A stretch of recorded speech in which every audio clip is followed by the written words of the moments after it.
Welcome to the TCO Method, the only show focused on helping you massively increase your net operating income. I am Andy McQuaid. Thank you so much for joining me. I apologize. I see to say that a lot when I start this show. I don't really apologize. So last week we didn't release any episodes because I was in the mountains in the Adirondacks, not recording podcasts or much of anything else. Timing probably could have been better because our episode with Yona Weiss went live on Saturday before we left for camp. So there was that. But all things considered, things have gone pretty well. So this week, we're still going to do 2 episodes. This one will be a little bit late. It's going to come out on Wednesday. Tomorrow's episode will come out tomorrow, Thursday, on time. A couple of announcements in case you didn't see it. The podcast website is live. So you can go to tcomethod.com/podcast. You can listen to the podcast there. You can read the transcripts if you have questions or are not good at taking notes. If you want to watch a video, you can watch it on the website on the YouTube side, or you can go watch it on YouTube directly. I'm not really super picky how you do it. I just appreciate you listening. If you like the show, please subscribe. And we'll say that again at the end of the program to remind you. I also had the pleasure to be invited to talk on the best ever real estate investing advice podcast, which was started by Joe Fairless, and he doesn't really do a lot of episodes anymore. I got to do my interview with Ash Patel. Awesome guy, apparently likes to invest in Ohio. So I would really appreciate you going and listening and leaving a review and a comment on their program. There's links that are going to be up on the TCO Method website soon.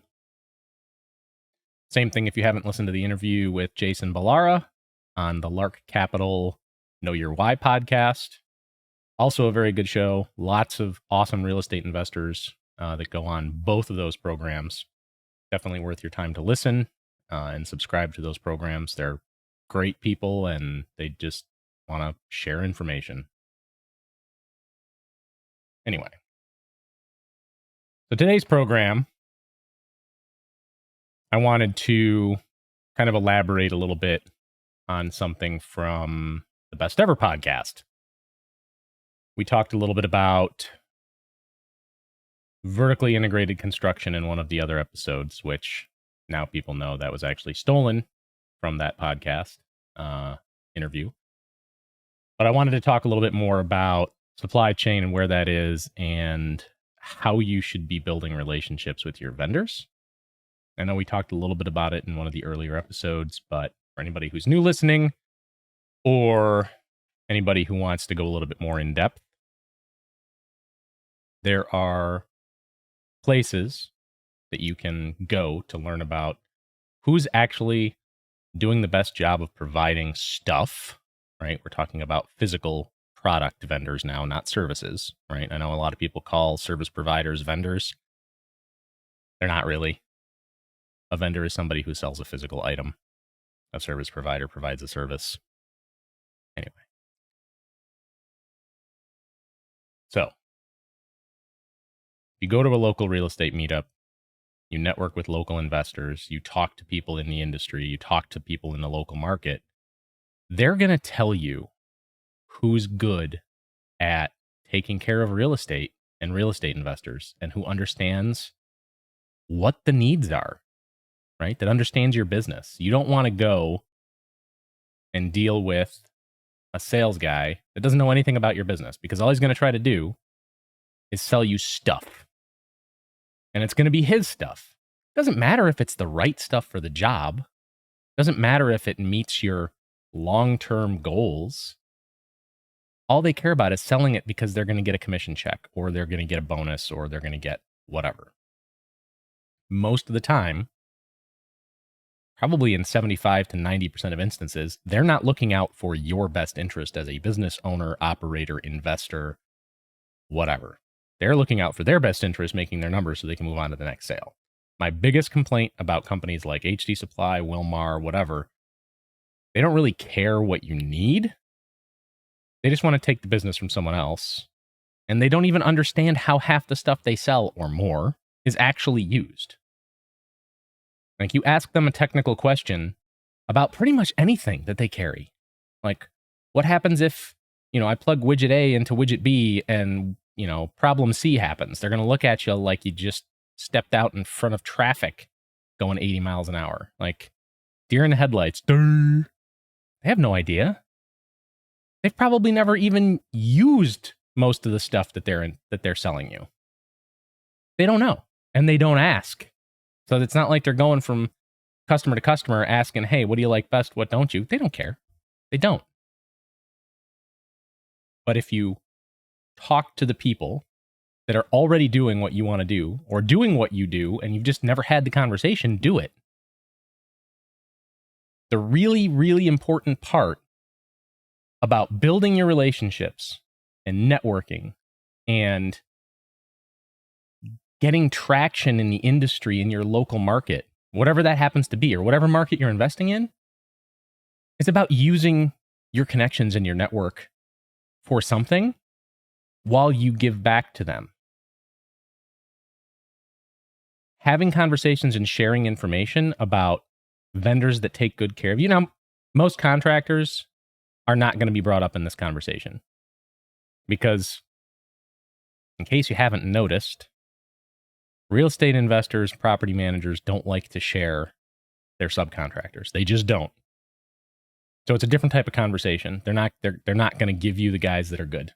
They're going to keep them for themselves if they're doing any kind of volume and they're busy. So what you need to do is ask the questions about the stuff you can get answers on that'll be honest. Like, who's taking care of you? Like, if you're going to a Home Depot store, what store are you using? Who are you talking to at the pro desk that actually takes care of you and knows what's going on?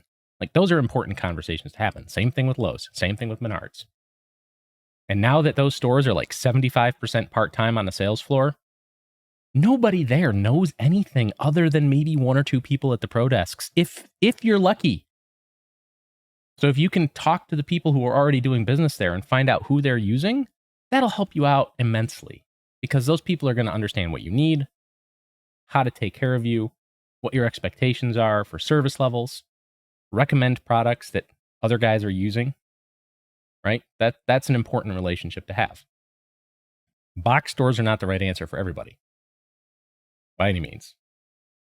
So your local lumber yards, your 84 Lumbers, your mom and pop shops, your local plumbing supply houses, your Fergusons, your local roofing supply places, whether it's Beacon or ABC or any of the companies that those two monsters have swallowed up, or SRS. The people at the desk there are going to be able to advise you. Like, I was talking to an investor a couple weeks ago about roofing.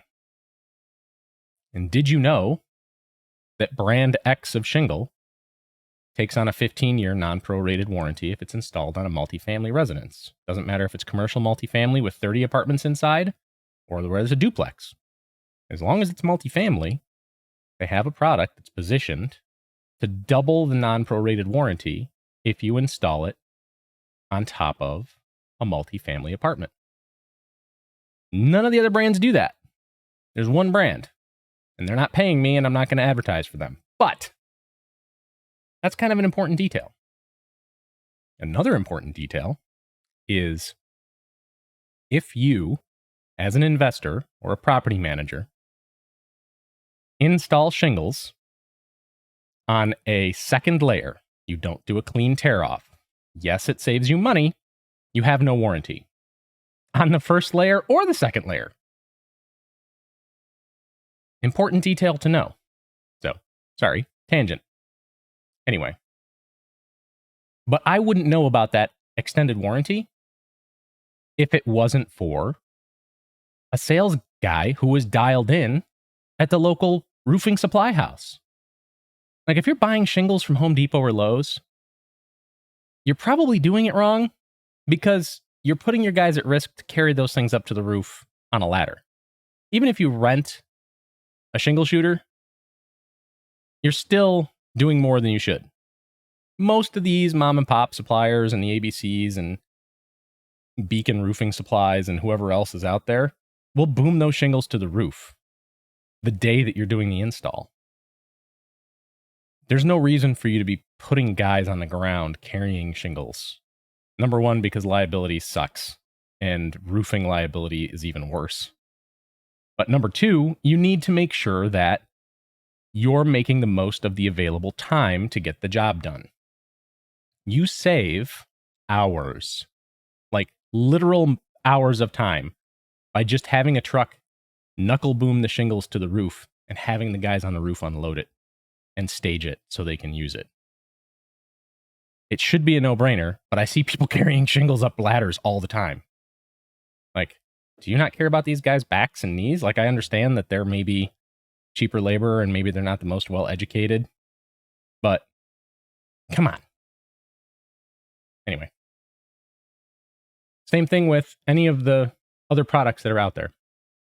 Go to a supply house, find out who's doing the real estate investing world business. Ask questions. Hey, what are they using? What's the most common thing that I'm seeing for PEX? Are they using shark bites? Are they using these elbows? Are they buying coils? Are they buying sticks? How are they plumbing these houses? Blah, blah, blah, right? Because everybody knows copper gets stolen. If you're doing single family, small multis, scattered site stuff, copper walks. I've seen copper walk out of massive apartment complexes. I've seen entire buildings with 30 plus doors inside have the gas meters ripped off and scrapped and just natural gas pissing into the air. Like, they don't care, man. If they can get $5 for it, they're going to take it.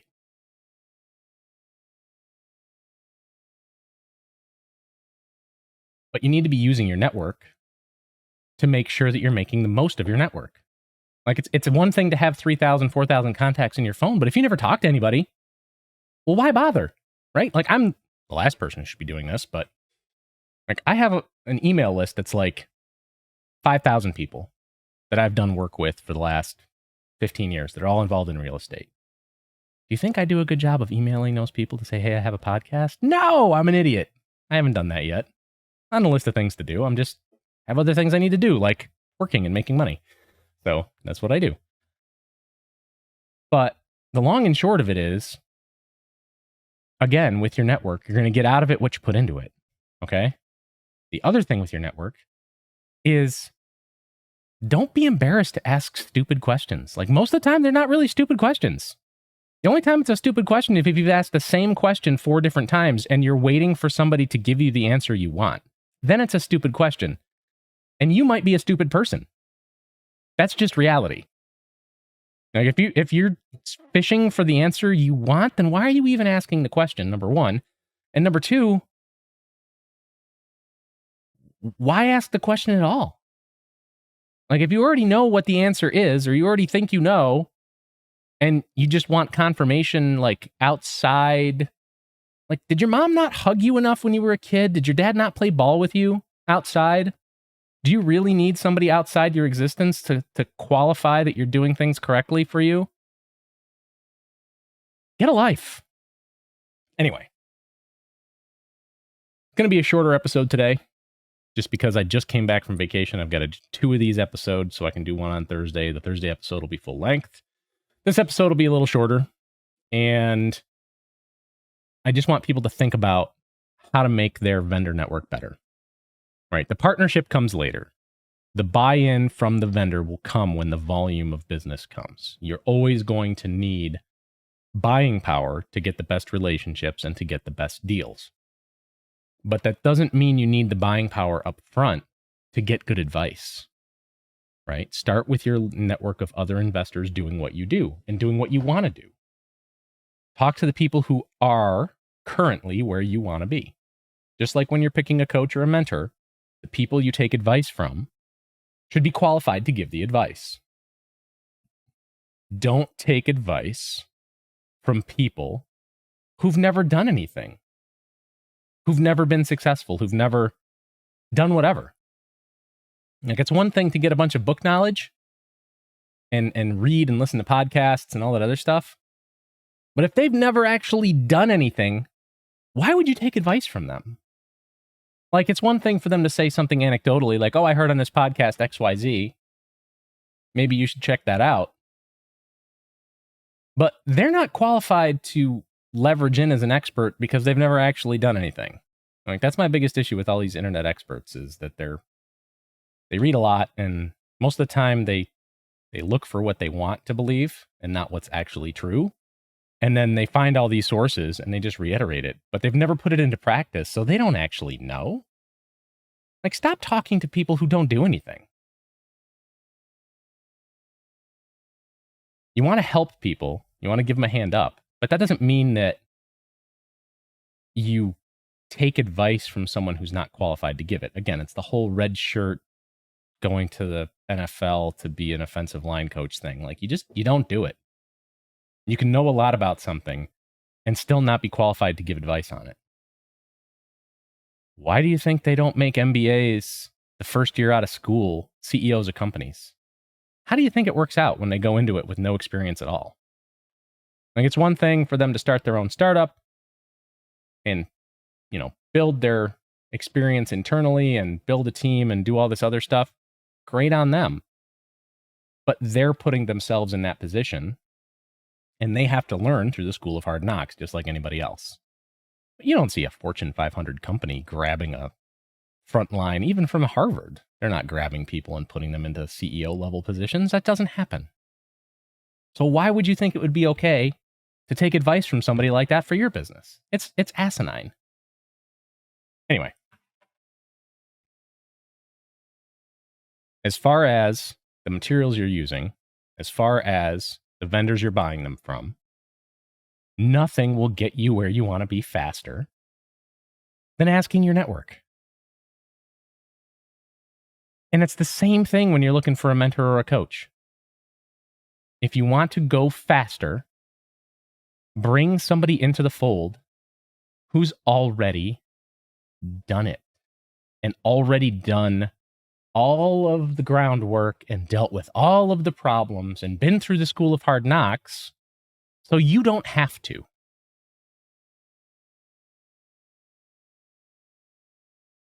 And there's people out there who can help you, right? Like, if you want to know things about vendors, I know a lot of vendors.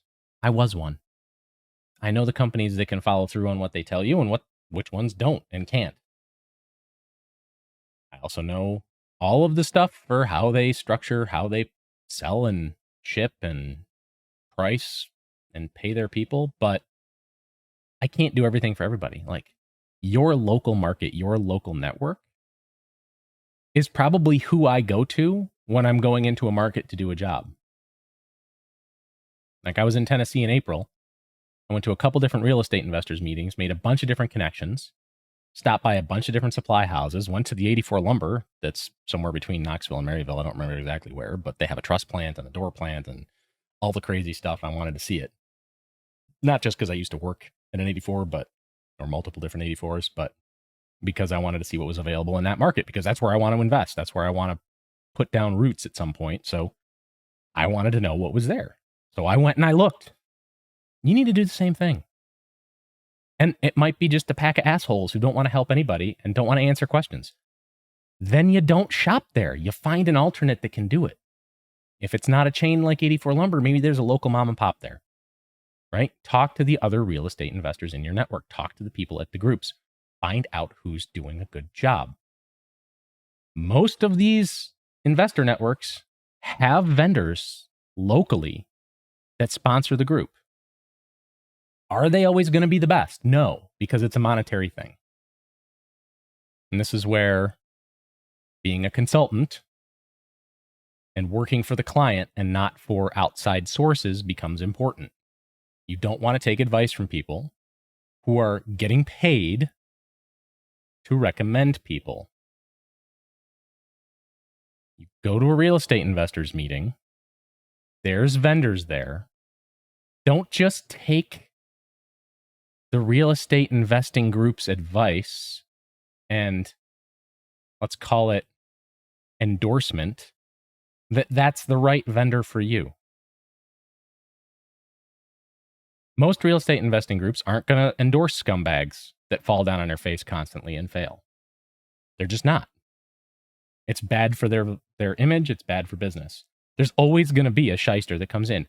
Every relationship you build for your business, you need to vet, you need to own it. You need to set expectations and clearly communicate how the relationship needs to work best for you. That doesn't mean you need to spend a year explaining the ins and outs of how real estate asset management works to a sales guy behind a counter at a roofing company. They don't care. But if you walk in and you say, hey, I've got a duplex or a quad or, a 200 unit apartment complex and I need a couple roofs, what's the best shingle for me? Depending on who it is, they should be able to go, oh, there's this brand of shingle that if you put it on a multifamily, goes to a 15-year non-prorated warranty. No kidding. Wow, let's do that. What else do I need to know? Well, you can't put it on a second layer because you won't have any warranty from any shingle manufacturer if you put a second layer down. Oh, well, that's good to know. So I got to pay for a tear off in a dumpster and have a day of labor to just strip a roof. Okay, that's good to know. How does that work when you need to boom shingles on a roof? How far along in the stripping process do they need to be for you to put shingles on a roof for me, Mr. Roofing Supplier? Like, these are the questions you need to be asking in a relationship you need to start. But you need to do it yourself. No matter what you hear from your network, no matter who sponsors what at your local real estate investors group, what they recommend and what they're talking about needs to fit for you and your business model. You need to understand what your standards are. You need to have a plan and a set of goals set up so you can achieve success.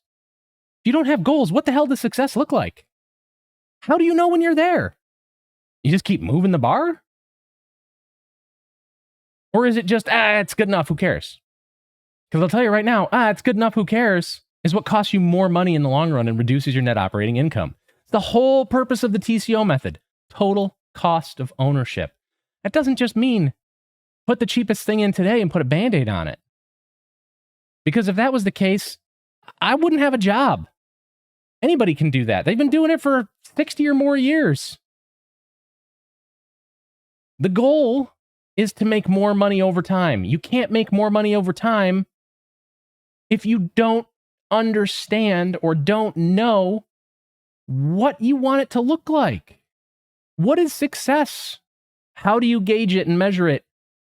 If you don't have a plan, you don't have a strategy, you can't. If you keep comparing yourself to everybody else, it's all smoke and mirrors. Very rarely will you find somebody who will just open your books and show you all the bloody noses and bullcrap that they've put up with. Like, I see those bloody noses and bullcrap, and that's how I built the system I built. But I don't know a lot of companies that are just going to invite Joe Blow in off the street who's literally competing with them and go, here's our books. This is how we operate our business. Take what you want. That's not how it goes. You can't do that. I can do that. But I also have a 14-page long contract where I basically say, hey, if I disclose any of your trade secrets or any of your confidential information or talk directly about your stuff, you can sue the crap out of me. And my insurance will probably pay for at least a couple $1 million of it. I don't know. Sorry, insurance guys. Don't sue me. Anyway, don't cancel my insurance either. I'll be pissed. Anyway. You gotta do your own due diligence. You gotta build your own relationships, but you gotta start somewhere. Find out who doesn't suck and use them. Start there. If they can't do it for you because of something, maybe they don't have the right brand. Maybe they don't have the right service model. Maybe they, like a Home Depot or a Lowe's, you pay $3,000 and you get 20 different deliveries and you basically spend $3,000 just in labor meeting trucks. And maybe that's not a good model for you. You either have to work inside that model if that's your vendor of choice, right? Maybe have it all pulled and sitting up at the pro desk and you just send a guy in at 6 a.m. when the door opens and he takes the cart and loads it, signs a piece of paper, and he's gone, right? Maybe that's the solution. Maybe you use windshield time so you're not using more time on the property waiting for 20 different deliveries to show up from 5 or 6 different stores. Could be. Or maybe you just don't buy from Home Depot or Lowe's and you start working with mom and pop. Like, you go to a lumber yard, they don't just sell lumber. They sell cabinets. They sell builder's hardware, interior doors, trim, windows, exterior doors. Like, you're not shoehorned into one vendor in this business. You don't want to go and spread the wealth around and have 22 different vendors to get a job done. But between like 3 and 10 total vendors is probably okay. 3 to 5 would be better. 1 isn't realistic because eventually they're going to screw up and you're going to be left holding the bag with no buying power anywhere else. Like, it's a balance. It's just like when you do your investing, there's a risk management profile. There is a risk management profile for your procurement supply chain. What does that look like? Do you know what it is? Do you have one? If not, I can help you set one up. You should call me. Anyway, no, seriously, you should. I think I'm done. I'm at 25 something minutes. I'm probably not going to edit this episode very heavily. I put some new audio filters in. I'm still playing with the sound quality. Didn't like how some stuff was sounding. Took too much time for the editor to edit the episodes and cut crap out of it, other than me just rambling and having my ADHD moments. So, hopefully, this episode sounds good, and I won't have to screw around with it very much. Please, if you're enjoying anything on this show, subscribe on YouTube, hit that bell. If you like something in an episode, leave a comment. I will respond on YouTube if you leave comments on YouTube. If you are on Spotify, Apple Podcasts, Google Podcasts, anywhere else, please subscribe, like, review. I don't even care if you listen to the show. Please just subscribe. It helps drive the numbers and helps eventually, hopefully, get this out to more people. I appreciate you listening. I want you to have a great rest of your day. I will be back on Thursday. Go do real estate.